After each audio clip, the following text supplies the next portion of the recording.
May is American Stroke Month, and the American Heart Association is dedicated to preventing this leading cause of death.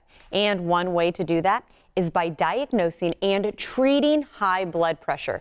Joining me today is Dr. Swetha Renati, stroke neurologist at Tampa General Hospital. Welcome, doctor. How are you? Good. How are you? Thanks for having me. Well, we're glad to have you here because we really try to use our platform and spread important messages. And I don't know what else is more important than spreading the message of high blood pressure and the risk of strokes. Right. So let's first kind of talk about what a stroke is exactly.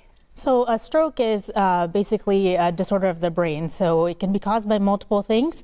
One of the most common causes of stroke is that one of your arteries that's supplying your blood flow to the brain gets clogged, and it can cause blood flow to not reach parts of the brain and cause the brain cells to die. The other cause of stroke could be that the blood vessel itself ruptures and you can have a bleeding stroke.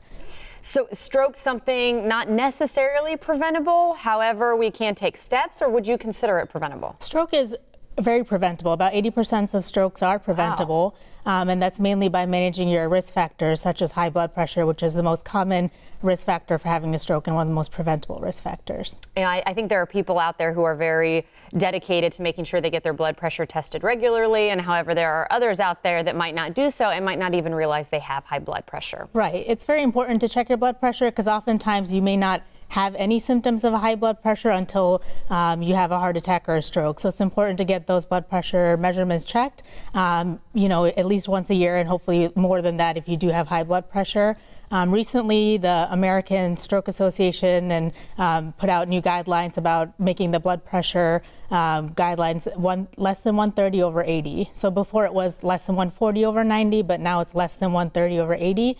And the hope is to identify more people with having this risk factor so we can treat it earlier on and get the medications and get appropriate treatment so they can prevent a stroke or a heart attack. Yeah, you brought up that a lot of times people don't even know they have high blood pressure. Mm-hmm. What are some signs, or who out there needs to get their blood pressure tested if they haven't done so already? Yeah, it's very difficult because there may not be any signs until you have the risk factor of having a stroke or a heart attack. But sometimes people can get headaches from high blood pressure, so that may be a sign to get that checked.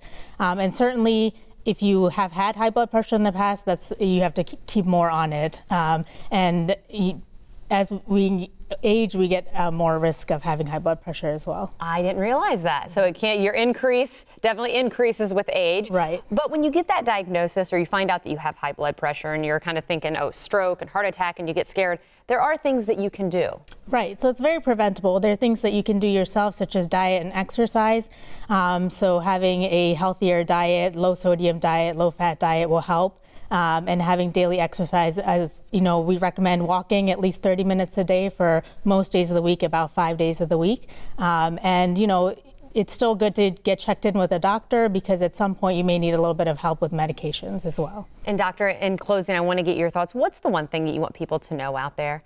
Again, you see patients day in and day out and ones who've already had this stroke. What do you want people to do? What's your important message? So the most important thing that I want to get out there today is identifying the signs of a stroke, because a lot of times it's someone else that's seeing these stroke symptoms that may be calling 911. So you have the opportunity to save a life, save disability by identifying the signs of a stroke.